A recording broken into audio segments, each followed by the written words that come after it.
Ascent Audio, a division of Recorded Books, presents Own Your Opportunities, a story of self-discovery and self-determination by Juliet Hall. Narrated by Juliet Hall. Although every effort has been made to ensure that the personal and professional advice present within this book is useful and appropriate, the author and publisher do not assume and hereby disclaim any liability to any person, business, or organization choosing to employ the guidance offered in this book. I dedicate this book to every woman and girl who dreams. Prologue. And I just sat there, reflecting, in my car where the world was still. I had just left my meeting with Heath and waited for the lump to form in my throat because, well, that was what I thought I was supposed to do, cry. But there was nothing there, nothing to be found, just emptiness. The likelihood of your dreams doesn't exist here. Heath's words swirled in my head.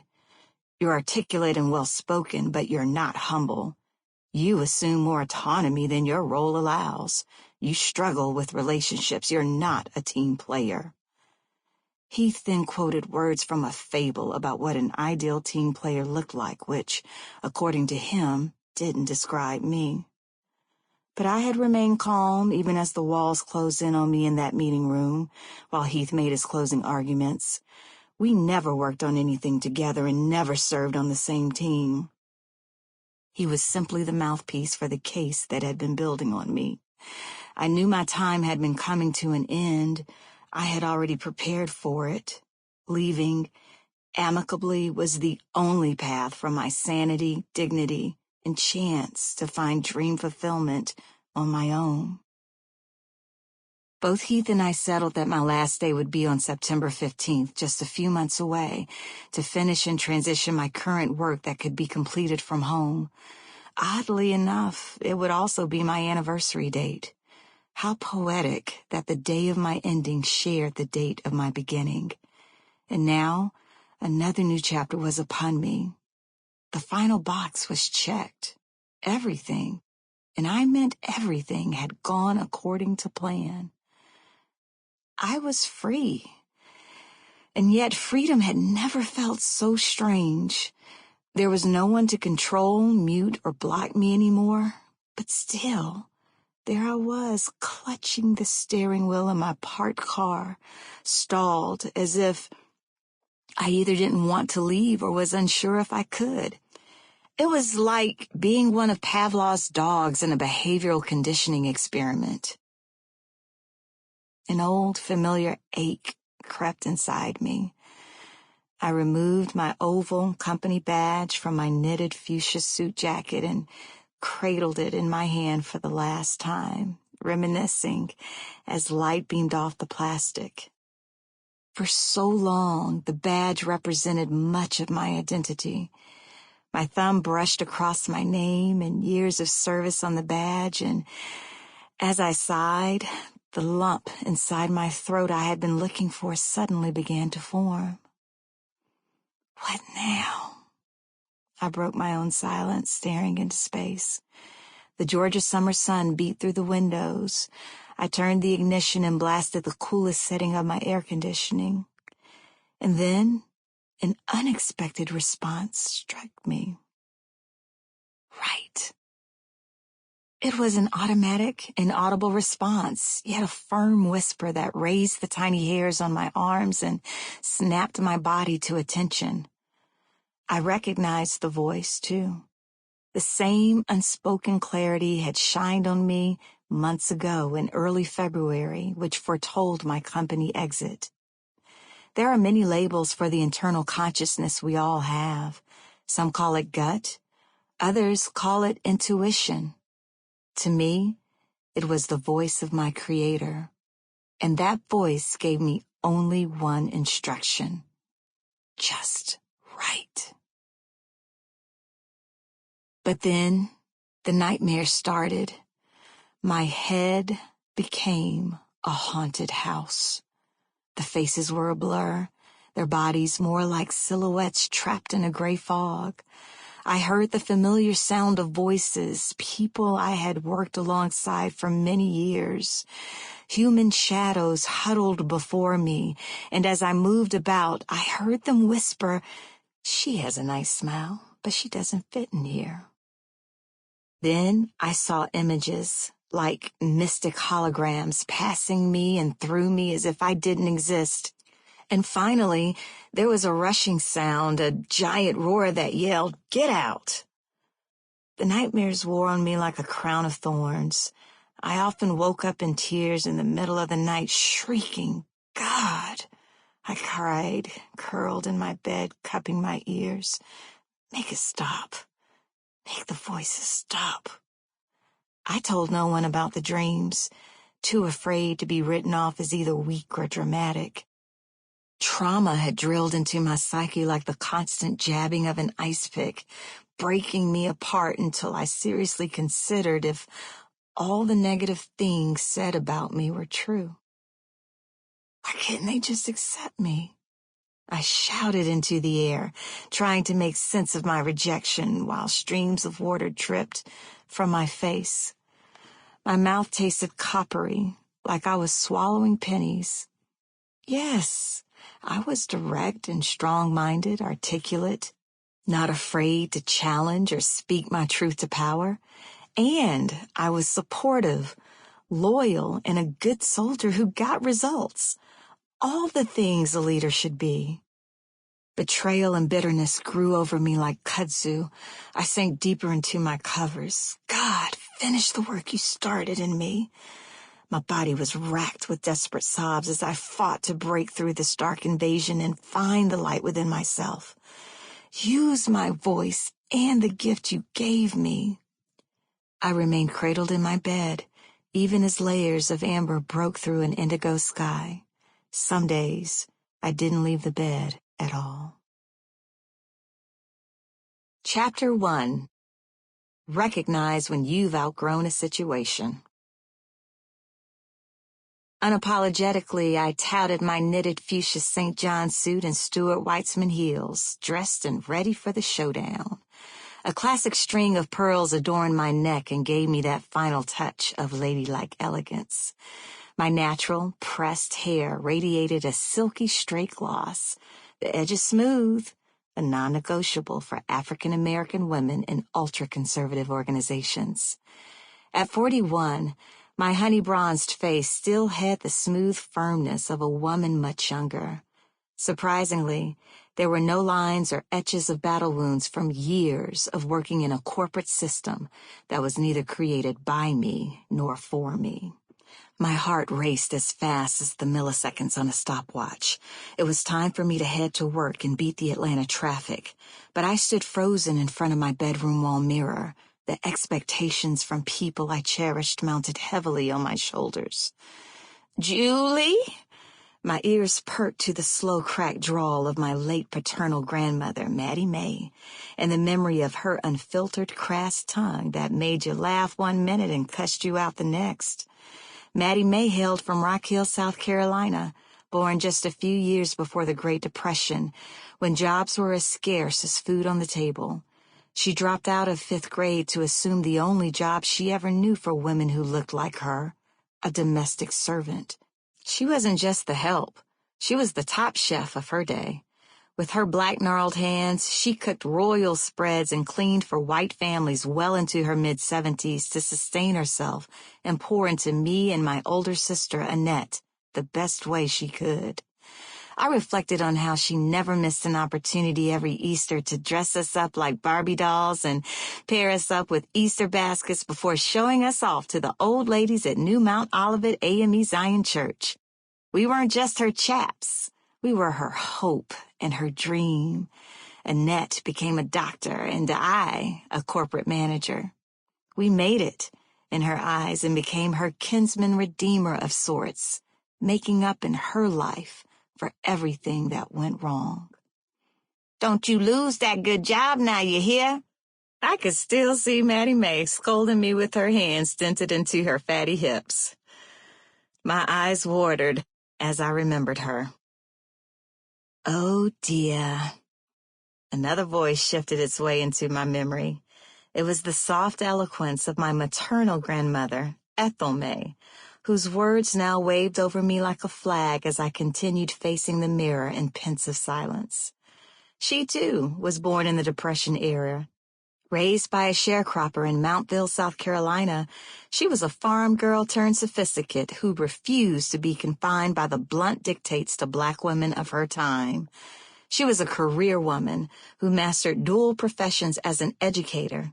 She taught language arts in middle school and English classes in college, and as a radio broadcaster. Grandma Ethel's life was a series of checked boxes and accomplished goals. The hallway in her house was a walk through a shrine. One side boasted an infinite display of plaques and awards, including her honorary doctorate and induction into the South Carolina Broadcasters Hall of Fame. The other side showcased her pride in her children, all 9 of them, and they all went to college, a household commandment. Juliet, Grandma Ethel continued, evenly enunciating every syllable in one melodious swoop, like a broadcaster or an English teacher. You are smart. You will do well, whatever you decide to put your mind to. But you have got to control your mouth. My mind swirled with other voices, too. Girl, keep your head down. Don't rock the boat. Just do what they tell you to do. Your job is to make your boss look good. My living African-American mentors, mostly baby boomers, raised during the civil rights era, often advised me to keep me out of trouble as if I were a slave in the early 1800s. And yet even now, in 2016, after 8 years with a black president in the White House and a woman on the verge of becoming the next one, it was painful to realize some corporations still didn't value diversity, equity, and inclusion. Sure, many companies hired for diversity, but if you were a minority and wanted to survive, you learned to assimilate, look like, think like, and act like those at the top who determined your worth. And so, for 2 decades, most of my work life felt like a tap dance, though I dreamed of ballet. You make that good money. Don't be a fool, those sage voices added as their final warning, lingering in my head. My body swelled with one final deep breath. I gazed into my own chocolate eyes in front of the mirror until my rapid heartbeat slowed its pace. You got this, Juliet, I convinced myself. Regardless of my own pep talk, sweat still beaded my forehead with the imminent uncertainty of my professional future. It was risky, not having a clear roadmap of what I would do if I left corporate America. As a child of the 70s, I didn't see many examples of people switching careers, and I didn't want to appear unstable, like a college student with an undeclared major. You chose a profession that paid the bills and stuck with it, like my mom, who was a career music teacher, and my dad, a career blue-collar service worker. Loving your work was only a bonus. That was the rule. But Grandma Ethel was an exception. She lived life with so much fluid freedom, and it inspired me. I needed her strength right now. My stomach roiled as if I were standing on the edge of a cliff. God help me, I uttered, as I finally stepped away from the mirror and proceeded to my garage, where my silver Lexus sedan awaited. I whipped out my iPhone to activate my playlist before departing my home, a remodeled 4-bedroom Victorian-inspired house in the green suburbs of northwest Atlanta. I found solace in the strong, high-octave vibrato of Tamala Man that transcended my aching soul to the very feet of God. I filled my car with this song each weekday morning to stabilize my blood pressure while I drove to the office, a glassy multi-storied building that now seemed more like a cage. For 45 minutes, I clutched the steering wheel and zipped through unusually loose traffic on the Atlanta Beltway. It was summer's eve in the Peach State. The sun flexed its rays early on this warm June morning. But I welcomed this southern heat over the scorching trial that awaited me at 9 o'clock about my career, a meeting, to be on the same page. For the past year and a half, my corporate career, which at one time offered me so much opportunity, had transformed me into a sitting duck.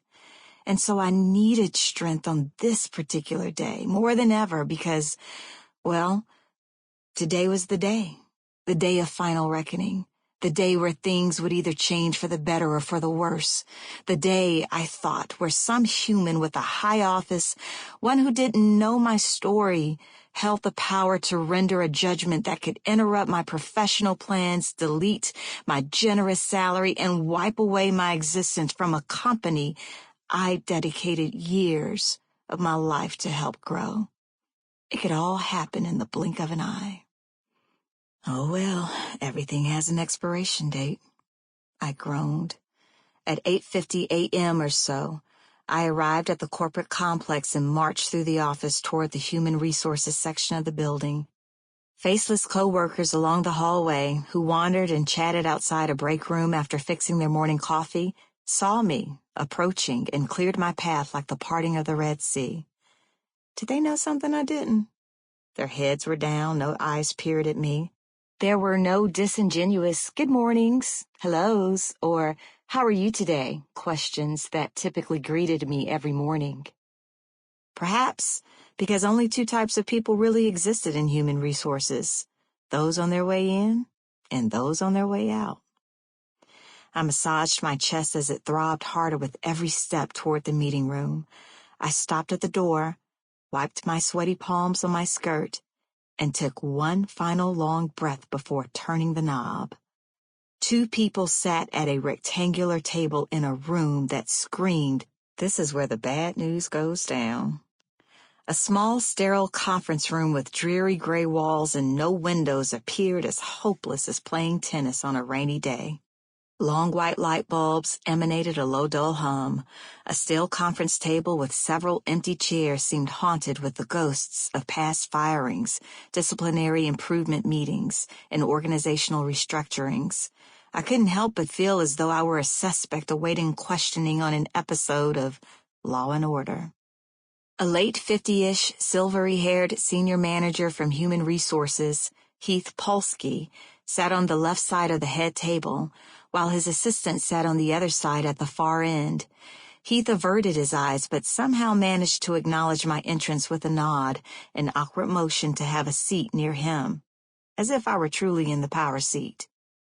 My eyes narrowed at his silk polo shirt and khaki trousers. He was more appropriately dressed for a day on the greens than for a formal face-to-face with another seasoned leader in the company. He didn't notice my disapproval, and it didn't matter. His good old boy status wasn't going anywhere. With ease, I took my seat, relaxed my arms on the chair, and flashed my $1,000,000 smile at Heath as if I had just earned immunity on The Biggest Loser. Acting was everything. As a leader, I had to show strength in the face of opposition, even if I was scared as hell. So there we were, I, Juliet, good old boy Heath, and his mousy administrative assistant who never raised her head above her laptop. One thing for certain, it's never good when it's just you and Human Resources in the room. Nice suit, Heath spoke in an even, tenor voice that could easily mimic a male Siri. I acknowledged his comment with a quick nod. His icebreaker was as terse as the immediate discourse that followed. You're well-spoken and direct. Heath glanced quickly at his notes. Yet you intimidate people. You struggle with relationships on your team. They feel uncomfortable around you.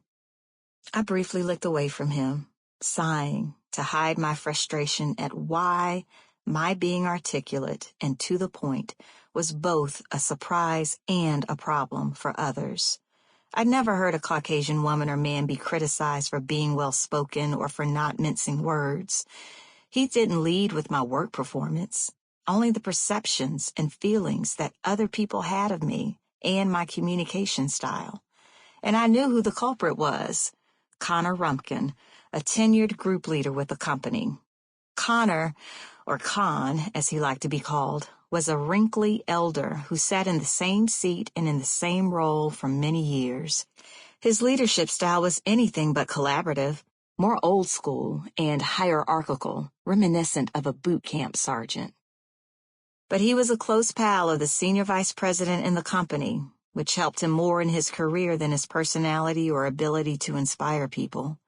18 months ago, a job opportunity was posted inside the company to lead a new business unit that involved corporate training and storytelling. I was selected to build and manage the team, which afforded me a stage. It was the perfect marriage of utilizing my natural gifts of public speaking to teach and share the story of a brand I loved, and I drank the Kool-Aid. The problem was, though, I was too good at it.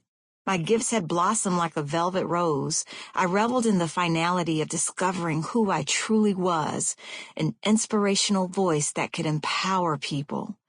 I was getting booked to speak on large stages and share tips on career development, women's empowerment, and leadership to diverse audiences, sometimes on behalf of the company and other times unrelated to the company on my personal time. Encouraging people from a stage made me feel like a genius. It was where I belonged, where the world made sense to me. One of my biggest highs was speaking to an audience of 1,500 people in a college commencement ceremony, a tremendous honor for which people of high renown and influence get tapped. My reputation as an inspiring, captivating voice began to precede me from that moment on, and before I knew it, the streets were promoting me. My confidence soared like a peacock parading its vibrant feathers, which raised some eyebrows and made some people in the building, including Khan, think, who does she think she is? Meeting with Khan was a chore. I always had to get prayed up before our one-on-ones. I want you to limit your external involvement. Khan got right to the point. It was our first quarter meeting, and he called me in to set new expectations for my role. No more speeches, talks, or board engagement. I want your focus to be all internal now. I have projects I need you to do. As Khan rolled out my new job description, an acute, sickening, aching feeling of loss washed over me. I was like a baby yanked away from its mother. But Khan, this is my sweet spot. I pleaded, leaning forward on the edge of my seat. Desperate, I tried to remain calm and swallowed hard to dissolve a lump forming in my throat, straining to get the next words out of me.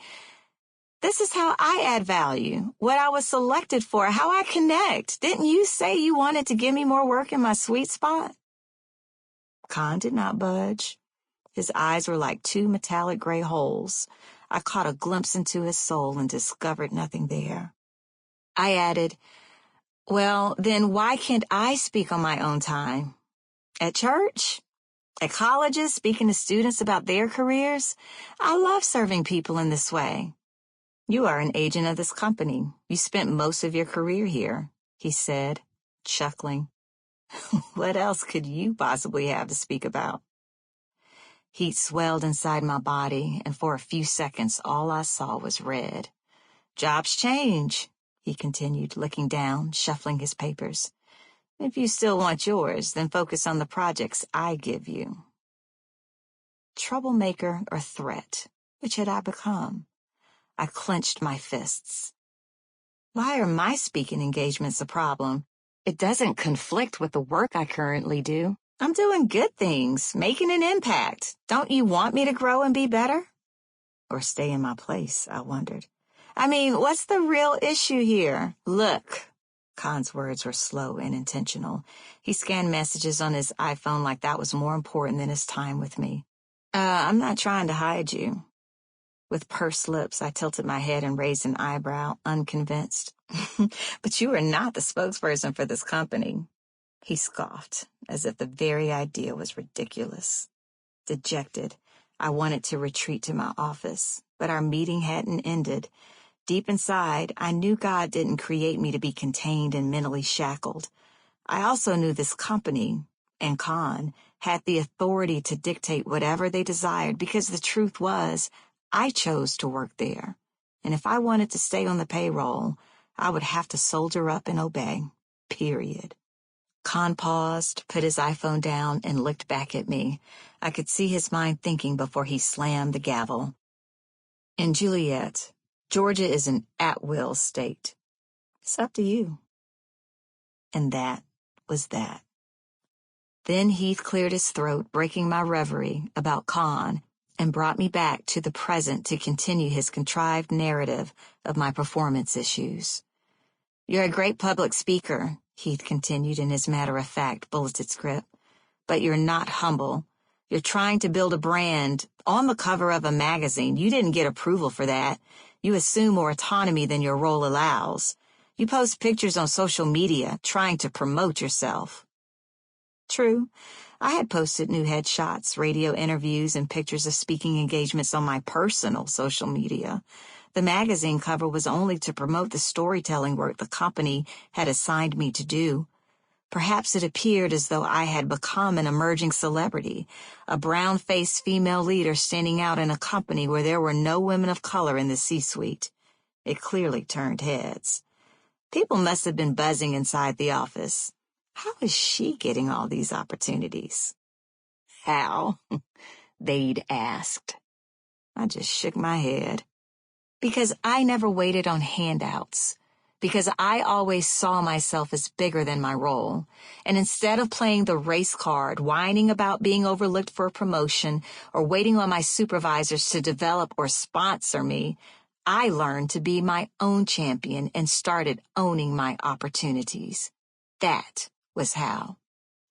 And yet, still, the room got smaller and darker with the rude awakening that my initiative and success were essentially acts of treason. The pretty black woman with the wide-toothed smile was not a mindless puppet, and she believed she was capable of more. But I got too big for my britches, pushing the boundaries of my sandbox and getting my hands slapped as a result. They want to determine what success looks like for me, I reckoned. I fought to keep my face stiff, though deep inside I brewed with righteous indignation. They didn't see me as a leader, only a glorified contributor with limits in their kingdom. My body heat crept up like a volcano on the brink of eruption. My chest tightened at the thought of these good old white boys asserting boundaries for me, a 41-year-old African-American woman, on what I was allowed to do or not do. I saw Heath glance over at his secretary, trying to catch her eye, perhaps to make sure she was capturing all the notes or for reassurance that he was on track with the script. He was in his stride and closing in on the kill.